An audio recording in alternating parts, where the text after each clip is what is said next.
Welcome, welcome, welcome to the Blue Zone Living Channel. Where we discover how to live longer, feel stronger, and thrive with confidence after 40. This channel is your ultimate guide to the Blue Zone lifestyle, where wellness, longevity, purpose come together to help you live your best life. Join me as I share expert insights, Dr. Yvonne Beckford, and strategies for inspiring conversations on wellness, self care. Learn how to prioritize your health and happiness every day. Beauty and aging gracefully. Embrace your natural beauty and happiness every day. Purpose and passion, redefine your life's meaning and create a fulfilling new chapter. Relationships and connection, build strong relationships that support your well being. Retirement and lifestyle design, create a vibrant, purpose driven life beyond 40. Practical advice, engaging interviews, and transformational tips that empower you to unlock your full potential. The Blue Zone is going to be your one stop destination. Folks, you're lucky today. This is Dr. Shimura. I changed the pronunciation. I did it right. You did it right. I changed the pronunciation depending on my mood. Before pursuing dentistry, Dr. Shimura worked as an engineer. See, he's smart. We don't have no shabby people here. He transitioned to orthodontics. That's braces for y'all that don't know. Seeking a profession that combined his analytical skills with a desire to improve patients' lives. He is committed to education, mentorship. He founded Egghead Ortho. That means you're smart. Egghead, okay? Pay attention. An organization dedicated to providing orthodontic consulting, coaching, and educational resources to dental professionals. Through this platform, he shares extensive knowledge, experience, aiming to elevate the quality of orthodontic care. It ain't just about braces, okay? His dedication to the field extends to his involvement in systemic approaches to treating sleep apnea. Sleep apnea, pay attention because this is big, emphasizing the importance of orthodontics in managing this condition. Sleep apnea can kill you. No lie. That's the real deal. His career is multifaceted in his commitment to advancing orthodontic practice, improving patient health, and fostering professional growth within the dental community. So, we're going to get to it. One, thank you for being here. And two, we're going to talk about how that relates to the Blue Zone. For example, how do you see the role of orthodontics? Hold on, I got to slap him. Okay. Good. Okay. Slap me. Just slap me. Just slap. Okay.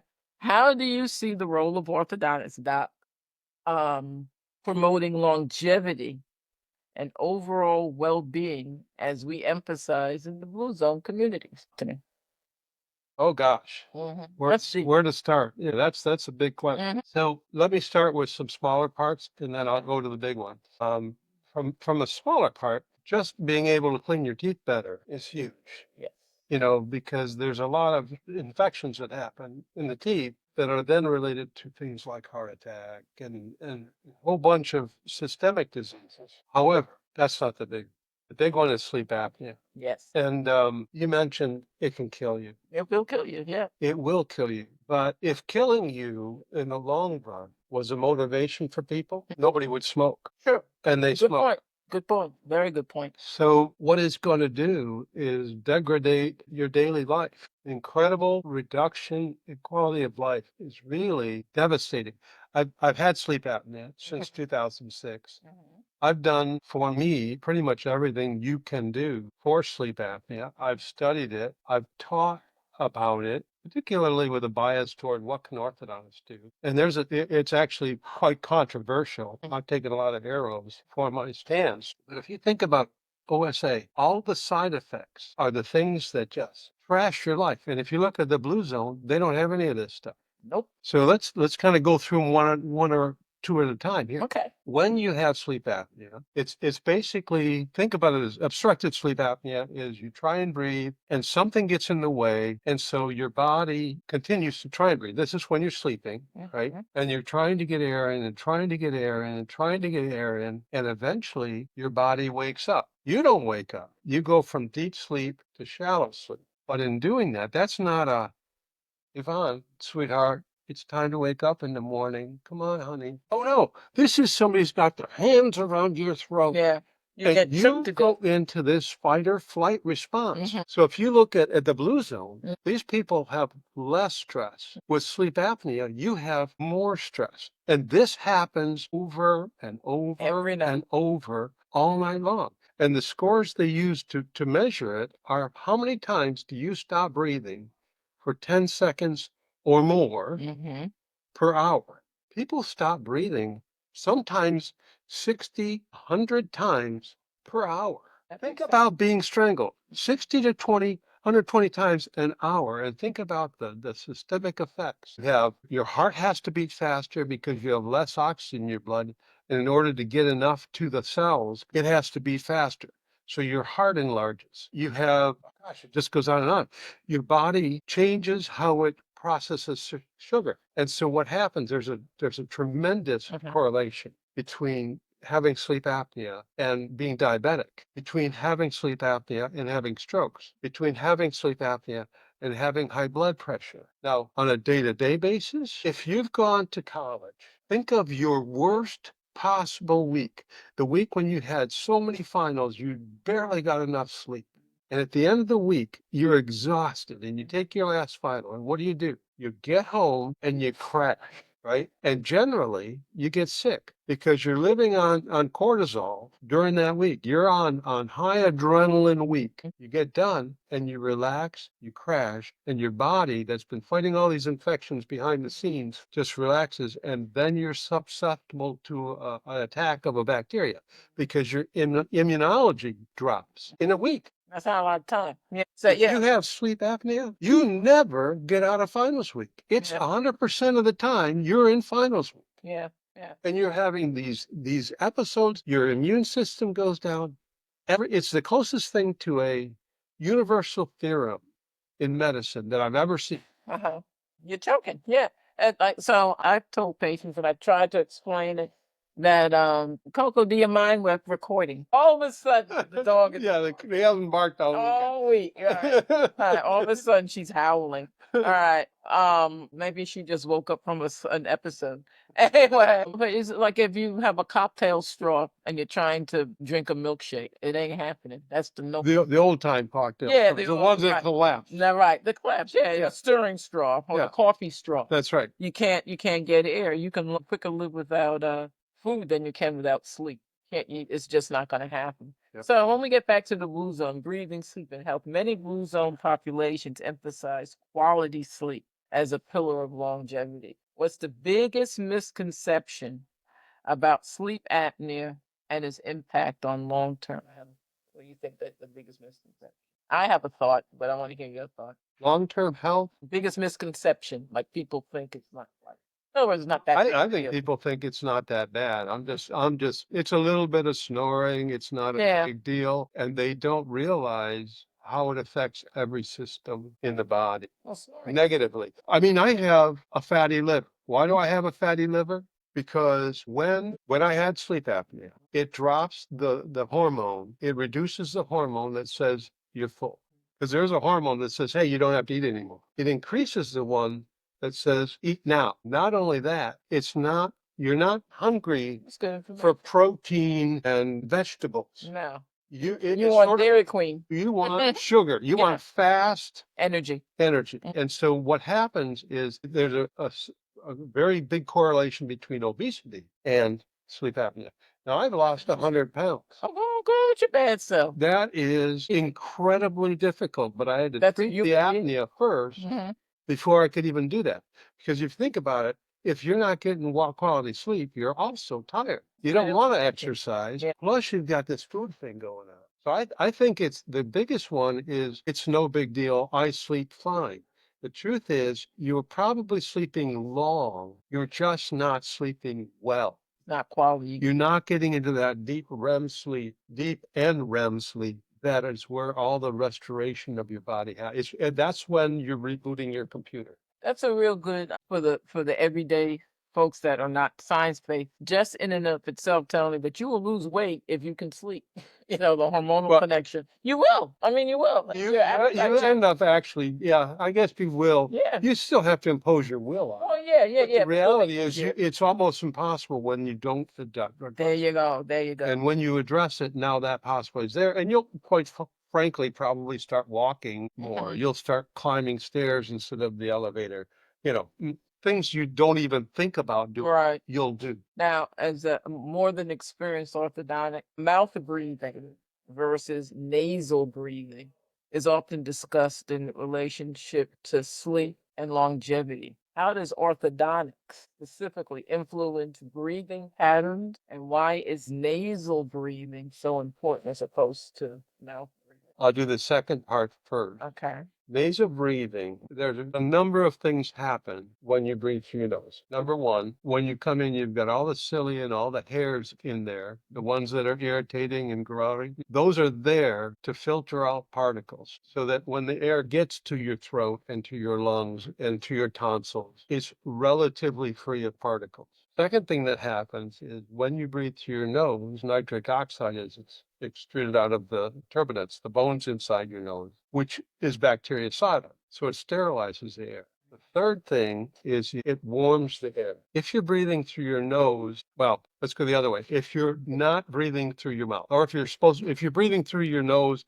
and your mouth is closed, your tongue can fit in the roof of your mouth. Right. And if it fits in the roof of your mouth, what it does is it keeps your upper jaw wide. If you breathe through your mouth, that's not happening. And so we see the upper jaw narrowing, okay, which then narrows the floor of the nose. Those are the roof of the mouth and the floor of the nose are the same bone. For the lay people, it's kind of like having that Beavis and Butthead profile. Yes, it I'm is. breaking it down. There you go. Man, It's a great, I'm giving you a visual. what she said. Right. She said it. I didn't say. I ain't calling y'all Beavis and or Butthead, but you know what I'm. No, but that's about. the anatomy you'll see. Yeah. It'll get long, it'll get straight, Yeah. have that kind of dumb look. Yeah. Yeah. Okay, Right. this will get really flat. Your eyes will have the bags underneath. In fact, a lot of this is what we do when we're paying attention to this in orthodontics. As they're walking in the room, I'm watching how they walk in the room. I'm looking at their face. I'm actually looking at the side of their head See balance. to see if the head is forward. See how mine is forward? That comes with sleep apnea because it's the same as CPR. You extend the neck to get the airway open. Right. And long term, that becomes permanent. Yeah. It's that's deep. What I say, Beavis. Sorry, He's still thinking about feet. I am Egghead Ortho. Okay, we started with that. I'm the cool one. Not cool. We're just the Egghead. we're the odd couple. I'll break it down. He's gonna tell you the engineer, and I'll be the artistic one. Right, but we got this. Okay, so all right. So now let's move on to when we talk about Blue Zone lifestyle, focusing on natural movement, social interaction, stress reduction. Stress is a doozy. How stressful can it be if you can't breathe all night?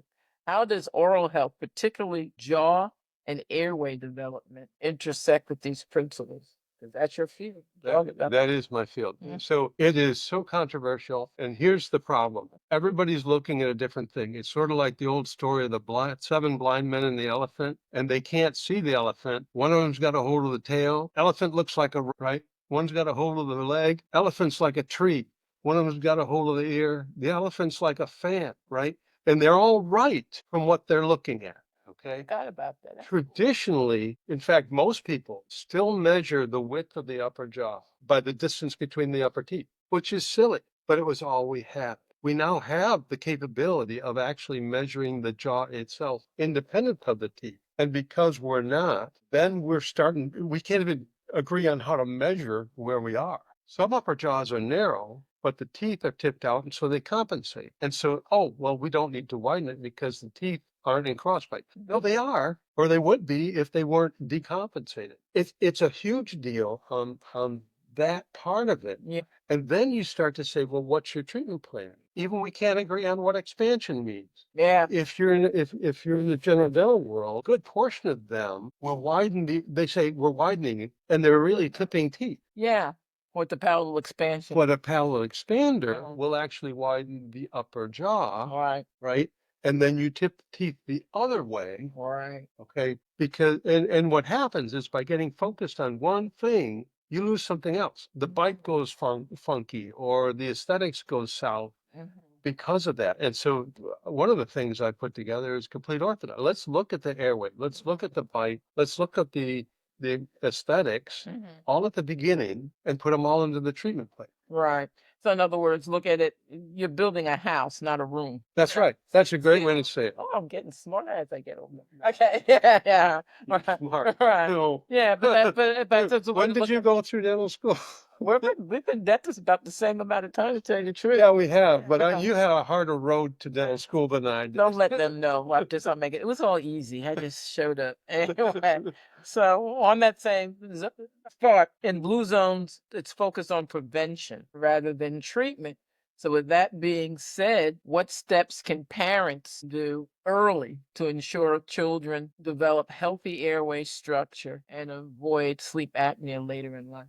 Because, the thing about orthodontics, people used to think just kids or teenagers, so on and so forth. But, obviously, you and I both know it affects everybody. But preventatively, more developmentally, what can be done? Well, there's Okay. also an area of controversy because people are extrapolating a little bit of data out to this way or that way. Right. So there's a group that said pretty much everybody needs an expander, even a 3-year-old. But we don't have any data to say what normal is in a 3-year-old. So they're just doing it for everybody that walks in the door. That's probably overtreatment. But there are a large number of people who have a narrow maxilla that should be widened, and you can do it easier earlier. You get other benefits. Teeth come in more naturally because there's room and that sort of thing. So I think there's a middle ground. I think I'm seeing a lot of white and black. Right. And reality is there's a gray area in between that's probably the right answer. Form follows function. That's right. Right. It does, but not To a point. after you're done. Right. Because if I say, all right, I'm going to do myofunctional therapy on you, it's not going to be as effective as it would be on a 6-year-old. Right, because it can change as they're growing. That's right. They're malleable. They're growing. Skeletal, yeah. You can form into the That kind of force will work. On you, we'd have to change the anatomy in a different way and then teach you myofunction. Right. Once the anatomy is right. So now, since we're talking about aging gracefully with orthodontics, most people think of orthodontics as something only for kids and teens, children and teens. So what are the benefits for adults and seniors? That's talking about grown folks who want to improve their breathing and overall. It really is. Back in the day when I graduated from dental school, and so there and before there, we had to put bands around every tooth. It wasn't stick braces on the teeth, it was around every tooth. In order to do that, we had to have extra space, which meant we had to take out teeth. Now, we still sometimes have to take out teeth, but far less than we did then, right? But some of those people are walking around and their back teeth, instead of being upright, are all tipped. Canted, yeah. And the lower front teeth are all tight, and their upper teeth are tipped in. Just by uprighting those, I've seen people go from severe apnea to mild apnea. That's deep. And the reality is, this is a medical problem. Orthodontists on the whole are very much perfectionists. If it's not perfect, it's not worth doing. When in fact, to go from severe apnea to mild apnea, that's deep, is so life-changing. Yeah. Having done that, I felt like I was breathing as if I was drinking from the fire hose. Yeah. It was like I didn't even know how to act. Got oxygen all of a sudden. I couldn't breathe. And I'm walking and it's like I'm floating along. You were high on oxygen. Oh my goodness. That is so I didn't even know how to process the difference. And I still had mild apnea. That's the weird thing. Any improvement is some improvement, and you're going in the right direction. And the reality is nothing. There's no one thing that's going to solve this. Right. You're going to have a number. Maybe it's expand the upper jaw and do tonsils. Right. Maybe it's do some braces and surgery. Maybe it's upright the teeth and change your diet It's not going to be one group of people that solve this. So you guys can see the engineer coming out. You can see the engineer. Yeah, Well, it's based, it's layered, and and head and neck is our thing. We can deliver a baby, but that's not our thing. If you I could even, I'll I could watch. catch a I'll bit. I'll catch you, girl. Anyway, but the thing is that, head and neck, ortho, that's our space. And we will see folks because a lot of times of what they want, but we want to educate them sometimes on what they need. That's the function, the art, science intervention, because a lot of the function is probably affecting what they see. And, we get it. Anyway, back on track. If you could design a blue zone inspired approach to orthodontic care, what key elements would it include? I would want to make sure, well, I would evaluate the upper jaw.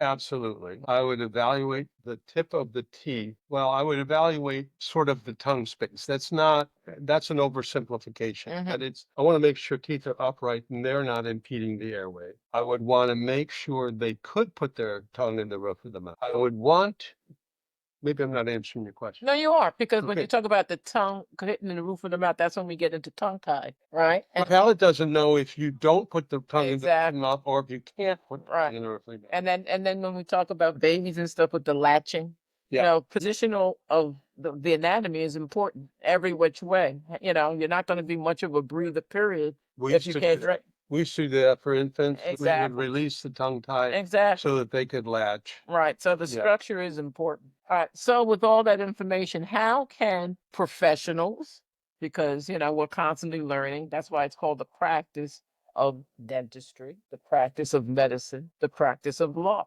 The best students become the best teachers, because we're always learning. How can people get a hold of you, Doc? Oh man. First off, we have a website, Egghead Ortho, Think smart, egghead. Okay. eggortho.com, or drlou, DRLOU, at eggheadortho.com is my email.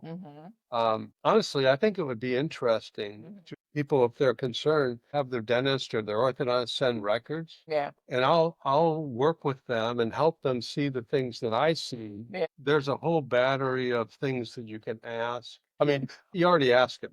Yeah. But they mean different things. If you're asking, do you have a family history of heart disease? Do you have a family history of diabetes? It takes on new meaning when you start adding airway into your evaluation. Exactly. Yeah. So that's part of it. Actually, there's a whole bunch of clinical things that dentists could look at. As part of this whole effort, in 2012, I started with another colleague in a 2-day course that teaches about orthodontics and OSA. And That's all of our that, California buddy. all of That the, you're talking about. Yeah. all of that is included. Right. Okay. And we go through the diagnosis and treatment planning and all that sort of stuff. But we do mention oral appliances. Correct. And those can work. The problem I see mostly with those is they don't manage the bite after. And so what happens is they solve the airway and now their teeth are all jacked up. Right. And they send it to the orthodontist and say, After can the you fact. fix this? Right. And the answer is, in order to fix it, I have to reverse what you just did. So there's a sequence of layering to get. Well, we should be diagnosing it first. And- Let's do this treatment plan that includes all of this, not just focus on this one piece and then find out later that we have to fix stuff that's really tough to fix it. That's the engineer. You're building a house, not a room. That's right. So And, it all and there's a has to work sequence together. to it. Yeah, so that it's layered and you have to be on point. And then since we're cool like that, we will probably do like a question and answer for professionals in dentistry and in medicine. People know what they know. They can't help you if they don't know. It's like if you're living in the living room as a little puppy, that's your world. So Yeah. it's the same with knowledge. So personally, I've treated folks after the fact, and the pediatrician doesn't know anything about sleep, doesn't know how much dentistry can contribute to that. So a lot of times we work with professionals they know what they know, and if they don't know, sometimes it's the layperson who enlightens them by asking a question. Oh, I just heard on this podcast, and they'll tell you. I don't know. And Hopefully. yeah, I Right. I think they get about a day's worth or a couple of hours worth of sleep medicine in their entire their If the that medical much. school plus the residency and so on. And quite frankly, they've got a lot more stuff to keep track of than we do. Right. We've got this. They Right. got everything else Right. and everything Right. outside of this. Right. So be partners in your health. Partners, yeah. If you hear this podcast and there's a question, you got drlou to ask, and then you can ask who you're dealing with. With that, I want to thanks folks for tuning in. Oh, any questions you want to ask me? I mean, you might ask. I may answer, I may not. Anything you want to know about me and where I'm at. Well, we haven't talked about, do you have apnea? I did. I wear an appliance. I have mild sleep apnea. I am a aortic dissection survivor. That's one of the reasons why I'm so adamant about heart health. Mhm. And as with you having sleep apnea, sometimes as clinicians, being patients, we're better clinicians. We were good to begin with. Matter of fact, fantastic. But we improve because we know what it's like to be from the patient's perspective. So we treat, at least, I'm sure you do, we treat basically what we want to hear. We're going to tell you the truth. We're going to tell you. Yeah, but not everybody wants to hear it. Everybody doesn't You know wanna what? They're hear going to get it from me. That's just yeah, how I'm wired. Sorry. you're gonna get the truth, and it'll save your life. It saves our lives. It makes sense for me, and of course, it affected my blood pressure and everything else. And stressors, it will do it. What would stress you more? Somebody choking you through the night, you choking yourself all night. That's very stressful. Anyway, on that note, thank you for tuning into this episode of the Blue Zone. We hope this episode has inspired you to pursue your passion, to live with purpose. If you enjoyed today's conversation, I did, be sure to subscribe, rate, and leave a review. I can take this. Okay, don't forget to share this episode with others who might need a dose of motivation and encouragement. You may not snore because most people who snore swear they're not, but your spouse, yeah, you significant don't know. other, everybody else knows. Okay, so listen, if they say you snoring and they don't want to be around you, we can handle this. Believe them. Right, believe them. You want to sleep inside, okay? And we joke and stuff, but they make comedy out of you dying in the middle of the night. It's not funny. Snoring is no joke. You're choking. That's the sound. Okay, stay connected and join us for another week of more stories and purpose, passion, and the people who are making an impact in our communities. Until then, live your best life on purpose. I got you. Okay. How do we close this? Because I'm cool like that. Okay, hold on, people. Okay, we are gone. Oh, okay, yeah, we're figuring it out. Everybody can just watch us learn together. This could be. Man, I'm gonna just unplug the thing and then we'll stop.